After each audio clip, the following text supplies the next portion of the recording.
Hi, this is Don Robinson and welcome to my Deep Wreck Diver channel. Today's video is all about the challenges posed by long periods of decompression in tidal waters. You'll have heard me in my other videos talk about the lazy shot system. Well, I hope that this will explain exactly what it is. For those of you who've asked me questions on my YouTube post, I think I've covered a lot of it during the contents of the video. But what I've done is added a special section at the end, which has got specific answers to your questions. So if you hang on in there, you'll find them. Anyway, on with the video. Around the United Kingdom and the British Isles, there are normally two windows of slack. One sometime after high water and one sometime after low water. And typically, those are when you'll dive. So you'll do the dive in the period of slack when there's no tidal movements. But then what happens is, once you've been underwater for a period of time, the tide will pick up again and the current will get strong. So when you do your decompression, well, let's say you've got 2 or maybe 3 hours, you're in water that is moving. Basically, you have two options. One option is to hang on to some sort of fixed line inside the current. So you remain there for the period of your decompression, holding onto the line while the current comes past you. Now, clearly that's going to be hard work, but there are systems for dealing with that, such as things like John lines are very popular on certain dive sites. But that's not what we do.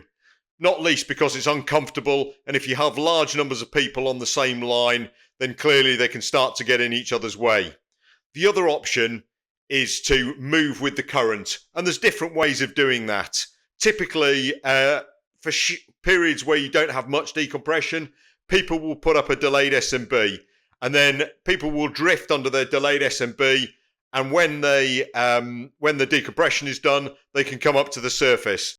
Now that works fine for relatively short periods of decompression, but once you get into multiple hours, then the risk is that the divers become separated from the boat. If you've got 8 or 10 divers all under delayed SMBs, they can become scattered by, potentially even miles, and therefore a boat cannot track them, cannot follow them. So basically, what we need is a system that keeps all the divers together for several hours while they float in the current. And that's exactly what a lazy shot provides. So what does a lazy shot system look like? Well, to start with, you're going to have a shot line as you would on any other dive. Then, at about half the maximum depth of the dive, you're going to have the lazy shot set up.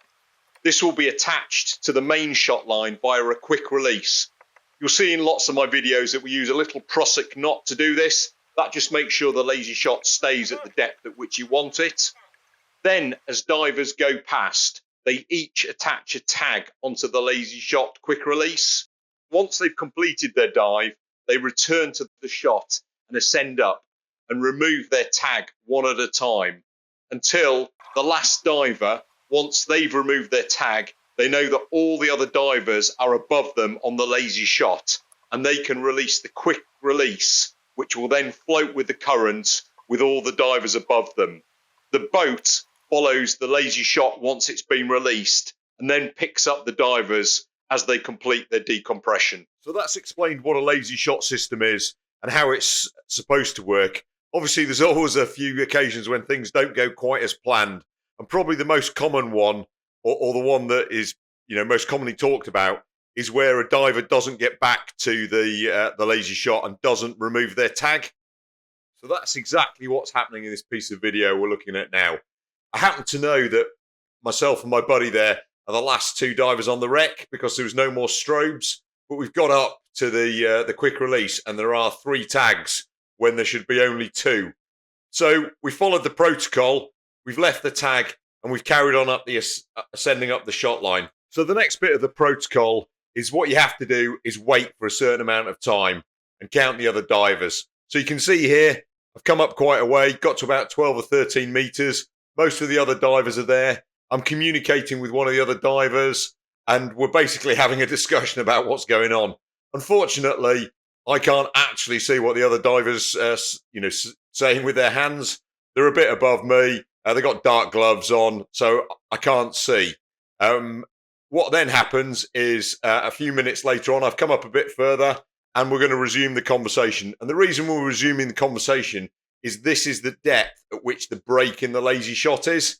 So the actual quick release is clearly a long way below us now, but in the line is a break where we can, if we need, sever the lazy shot. So what we're going to do now is this diver is telling me that one of the divers is back on the boat, and in fact went up without, he's figured out that they went up without removing their tag. So we know that everybody is in the right place. And what I'm going to do now is move in and cut the weak link in the lazy shot. Effectively activate the brake so that we can start drifting, because the current has started to pick up here. Now, there's different ways of having brakes in a lazy shot. Some people have another quick release clip that's shallow. Other people do what we're going to do here, which is there's a thin bit of string, and you can see there that I've just told that diver that I'm going to cut it, and if they want to hold on, they need to be above it. So as you can see now, I'm about to get out my knife, and I'm going to cut the weak link. That means that the lazy shot is going to now go into the current. The bit that's above this brake, the bit that's below the brake, is going to remain attached to the main shot line, which is normally recovered by the boat. But we're okay. All the divers are together. We're all drifting on with the lazy shot, and we can carry on and do our decompression now. So this procedure, if not all divers get back to the lazy shot, is really important. Normally, it is done on time, i.e., if everybody is not back on the lazy shot within 30 minutes or 45 minutes or whatever, then the lazy shot gets released at the shallow break. So that's the protocol, and pretty much everybody using a lazy shot system will do that. It's also important, obviously, that everybody understands the importance of getting back to the shot and the lazy shot, and also the fact that there is a protocol. And if they're not back after X amount of time, the lazy shot will be released, and therefore they will have to put up a delayed SMB and drift with the current and effectively take their chances. So it's a really important part of this kind of diving to get back to the lazy shot. The other thing you can do with a lazy shot is combine it with decompression systems such as a trapeze, and that's exactly what you can see going on here. The rope going down at the bottom of the trapeze is actually the lazy shot, and the quick release is at the bottom of it. The other thing that sometimes happens is people will get on the lazy shot will be released, and then people will put up delayed SMBs, and that works really well because all the delayed SMBs are together. They're all next to the buoy at the top of the lazy shot, and therefore it's really easy for the boat to follow. Obviously, the people on the delayed SMBs have to pay attention to where the main lazy shot line is and just kind of keep it in view. If they don't do that, then obviously there is a risk of separation. But it is a technique that works really well, particularly if you don't have a trapeze, or if the trapeze isn't big enough to get everyone on it. So at the beginning of the video, I said that I'd be answering some of the questions that you sent in, or you put on on the comments on the post about this. And this is the first one I got from Samantha Coolbeans, and she wants to know what happens is if you've disconnected and the lazy shot is drifting, and then somehow you sense that you're losing it or you've lost it. What do you do? Well, as she suggests there, the first thing you should do is try and, if you can see where it is, you want to try and chase it, because you want to stay with the lazy shot on the other divers. But if you're not able to do it and you do lose the lazy shot, then the only thing really you can do is put up your delayed SMB and hope that you're close enough to the lazy shot that the boat can keep an eye on both of you. So the next question is from Raving Monster, who's asking how the trapeze is connected to the lazy shot. Well, I think I've just shown you that in earlier on. So basically, the lazy shot has a line that goes up to the trapeze, and normally the line has a clip at both ends. So the quick release at the bottom of the lazy shot that goes onto the prosic, and a clip at the top that goes to the trapeze. Effectively, the trapeze forms part of the lazy shot. So that's fairly straightforward. Second question there is about how you, whether there's much drag when you take the trapeze in. And the short answer to this question is no. And there's two reasons for that. The first is that there's almost certainly no current when you go in, because the skipper's putting you in on slack.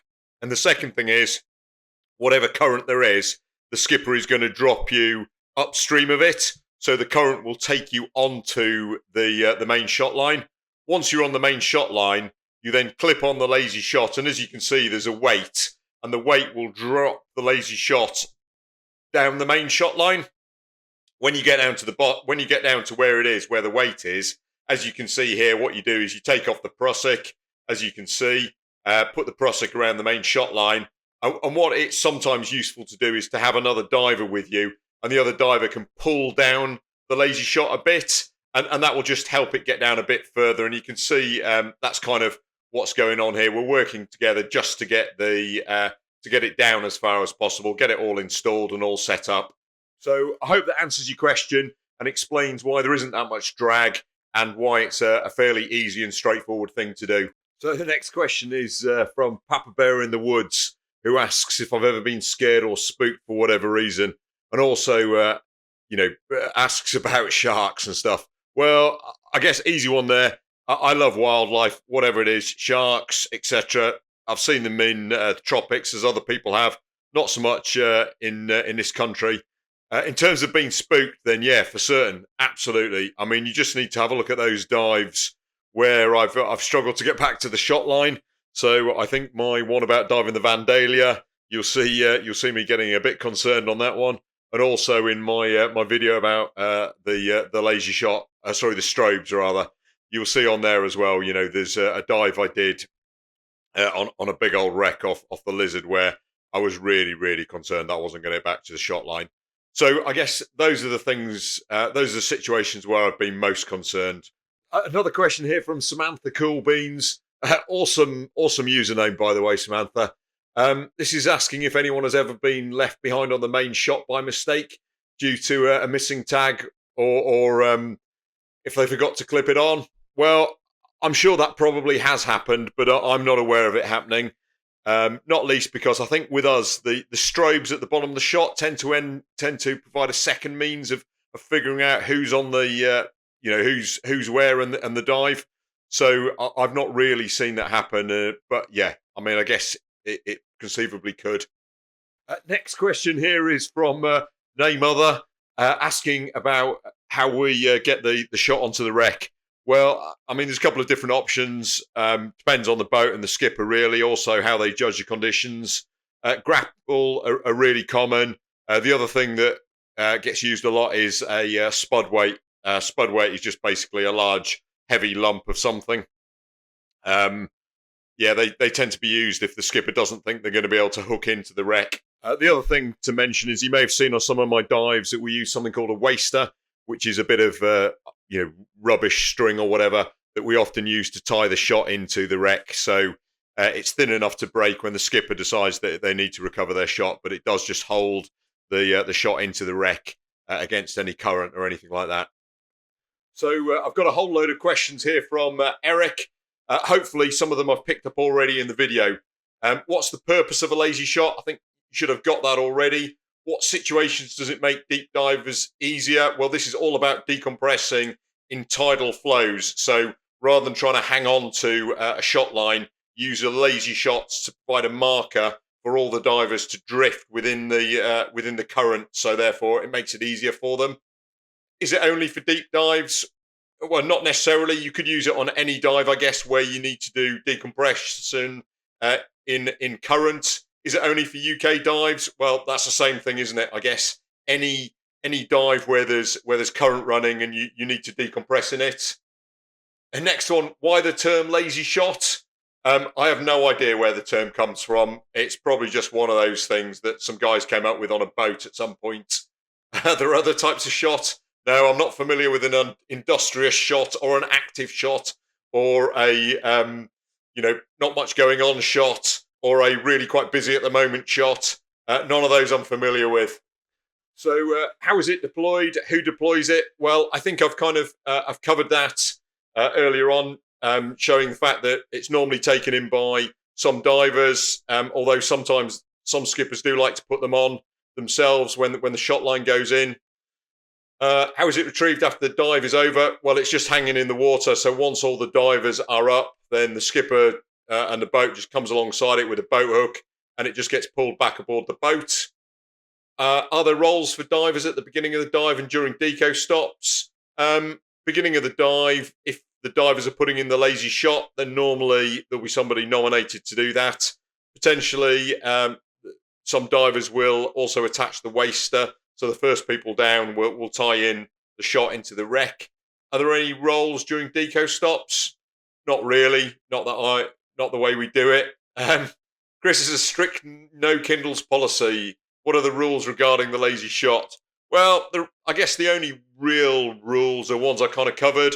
So everyone's got to get back to the lazy shot. Last diver up pulls the quick release, and then the other rule is that you've got to stay within visual sight of the lazy shot. So if you're on a delayed SMB, you've got to retain sight of it. That's pretty much it. If you don't follow the rules, what's going to happen? Well, no scuba police, but you probably need to get prepared for a bit of teasing or a bit of banter at the end of it. Next question here is another one from Samantha, who very kindly says that I'm an experienced diver. What attributes do you look for in other divers that makes you want to welcome them on your dive team? Well, that's a really interesting question. I guess the obvious answer is that you want people who are really, really rich and happy to pay for everybody else's dives.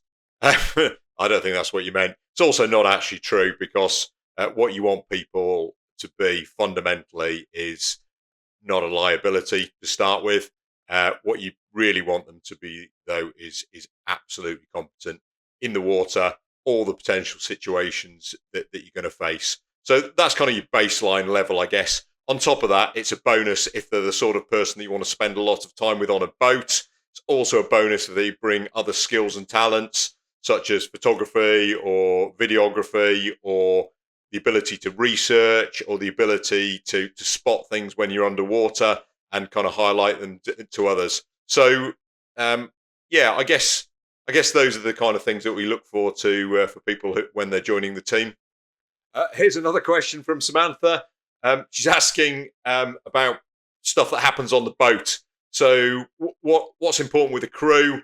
Well, I mean, I'm really lucky. Most of the crew I dive with are really top notch, and I think that's probably part of the game. Is that you're doing this? The crew are part of the team. The skipper and the normally there's a person on the boat who will help you get stuff off on and off, help you get in and out of the water, all those kind of things. They are fundamentally part of the team, and that they should be treated as such, and they should be selected to be part of the team. So I guess all these things, it's always about communication. So it's important when you're working with somebody, if you've not worked with them before, just to explain what you do and don't like. So some people like it to have a hand getting their stages on, other people don't. Other people being helped to get onto their feet, other people don't. And I think it's you as a diver, it's incumbent upon you to communicate to the crew what it is that you want. So I guess I would put it almost back. It's on you to kind of decide what it is that you want the crew to do. Second part of that question was about other divers. What do they do that pisses me off or doesn't when they're on the boat? I guess for me, the thing that irritates me more than anything else is bad kit admin. So there are people who get aboard a boat and they will just explode, and there'll be bits of rebreather and bits of kit all over the boat. Most boats are pretty tight for space, and they if somebody just takes up the whole lot, that really irritates me, particularly in a cabin where space is normally even more limited. You get people who just bring on tons of spares and toolboxes and all sorts of stuff, and that's something that really annoys me. But hey, I'm sure there's loads of things I do that annoy other people as well. Next question is about what to do during long periods of deco. Well, I mean, if you haven't already done, you should have a look at my video about reading a Kindle underwater. That's kind of mainly what I do. The other thing I sometimes do is, as you can see here, I'm busy taking photographs of people on deco stops. That'll make a bit of time go past, but not a huge amount. Also, if you have a look at on some of my videos, you'll see we get visited by dolphins every now and again on deco stops, which is also quite nice, although doesn't necessarily keep you occupied for the entire time. Next question is about the pill, also sometimes called the pellet. And this is something that we use when we get to the bottom of the dive. And it's basically a solid, um, positively buoyant object that we release and send up to the surface. And once it's gone up to surface, the boat crew can see it. They realise that the divers are on the wreck, and they can then put the next set of divers in. Doesn't always get used. Some skippers like it, some people don't. But I guess the key thing about it is it's got to be solid, so it doesn't get crushed at depth, and it's got to be positively buoyant, and it's got to be easy for the boat crew to see. So normally it's an old sort of it's a piece of fishing equipment, the sort of thing they use to keep nets floating above the sea, that kind of thing. Uh, Next question is about deco stops and a request to see all my deco steps. What I'm going to do on this one is I'm going to put together a whole video about planning, and that will cover what deco stops we get out of the planning tools and those kind of things. So sorry, I'm not going to answer this question in this video, but I will do another one at some point that does cover this. Hope that's okay. Final question is from a fisherman. And I seem to get quite a few fishermen on my channel, which is something I didn't expect. So first of all, welcome, Jonathan. I'm glad you enjoy my videos. In terms of sonar images, I don't know why, but I don't take lots of photos of the sonars. But what I'm going to do for this year is I'm going to spend much more time doing this kind of thing, and hopefully I'm going to put one on every video that I do for the 2025 season. What I would say though is, if you haven't already done so, have a look at my video about diving the Medina, which is the large Royal Yacht, the liner. Not least because on there is a really good multi-beam image of the wreck, and it will give you a feel for what that's like. So I'm really surprised how many questions that I've actually had on all sorts of different topics as well. So thank you very much to everybody who sent in a question. I hope if you did put in a question, you feel that I've answered it. If you don't, then obviously please stick something in the comments. I'll try and pick it up in another video or answer it in the comments. Meanwhile, I guess this has been a really interesting video for me to produce. It's actually been far more effort than I thought it was going to be, but I hope it's been interesting. As with all my videos, I hope you've enjoyed it. I hope you've learned a bit from it. As always, look, I'd really appreciate it if you gave me a like. It is useful. Ditto, if you want to leave a comment, good, bad, whatever it is, that's also really good. If you haven't subscribed, then clearly that would be fantastic. For those of you who have subscribed, then it would be awesome if you could turn on the notification thing, so that you get alerted whenever I release another video. Anyway, that's all for this video, and I will look forward to seeing you all next time. Thank you.